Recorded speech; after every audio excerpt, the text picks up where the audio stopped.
보리도량 7번째 이야기. 출가 동기. 지난 시간에 사문유관에 대해 살펴보았습니다. 부처님께서는 왕자로서의 안락한 삶과 아내와 자식까지 있었지만 출가 수행자가 되셨습니다. 세속적 삶을 버리고 출가를 선택하신 부처님의 출가 동기는 과연 무엇일까요? 크게 두 가지로 바라볼 수 있다고 생각합니다. 첫째 동기는 어떻게 하면 늙고 병들고 죽는 윤회의 수레바퀴에서 벗어날 수 있을까입니다. 부처님 당시에도 브라만교를 비롯한 다양한 종교와 사상가들의 가르침이 있었습니다. 물론 부처님께서도 이들 종교와 사상을 통해 윤회에서 벗어나는 길을 탐색하셨습니다.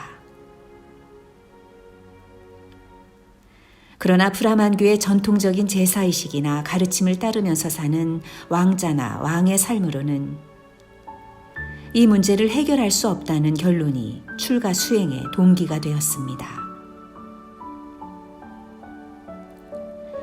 둘째 동기는 깨달음을 얻은 후 어떻게 전할까입니다. 깨달음을 전하는 일은 당연히 깨달음을 얻는다는 것을 전제하지만 부처님께서 깨달음을 얻으신 후 곧바로 법을 전하는 전법의 삶을 택하신 것을 볼 때 전법이 출가 동기였음이 분명합니다. 단순히 자신의 문제 해결에만 그치신 것이 아니라 생로병사를 되풀이하는 윤회라는 공통의 괴로움을 겪는 존재들에게 그 해결책을 전하겠다는 굳은 의지가 처음부터 세워져 있었다는 것입니다. 29살 때 카필라성을 나온 부처님은 출가 수행자의 길을 걸어갑니다. 인류에게는 위대한 가출인 이 역사적 사건은 결코 순탄한 길이 아니었습니다. 윤회에서 벗어날 수 있다고 주장하는 여러 수행자들이 있었고 부처님께서는 그들의 논리와 수행 체계를 따라했지만 해탈과 열반을 증득하지 못했습니다. 그래서 결국 부처님 스스로 그 길을 찾아내지 않으면 안 되셨습니다. 전인미답의 길이었습니다. 아무도 성공하지 못한 그 길을 간다는 것은 적당한 지점에서 안착하거나 타협하고 싶은 유혹과의 싸움이기도 합니다. 물론 부처님께서는 유혹에 굴복하지도 타협하지도 않으시고 승리자가 되셨습니다. 그렇게 되기까지 목숨을 건 치열한 여정을 보내실 수밖에 없으셨는데 그것은 당시 인도의 시대 상황이나 수행 전통과 깊은 연관이 있습니다. 먼저 부처님 당시 주류 종교인 브라만교의 가르침부터 살펴보도록 하겠습니다. 브라만교는 신을 찬양하는 베다라는 경전의 암송과 제사의식이 핵심입니다. 베다는 세상을 창조한 브라흐마라는 신을 중심으로 한 수많은 신들에 대한 지식과 찬양의 경전입니다. 브라만교에서 브라흐마는 창조주입니다.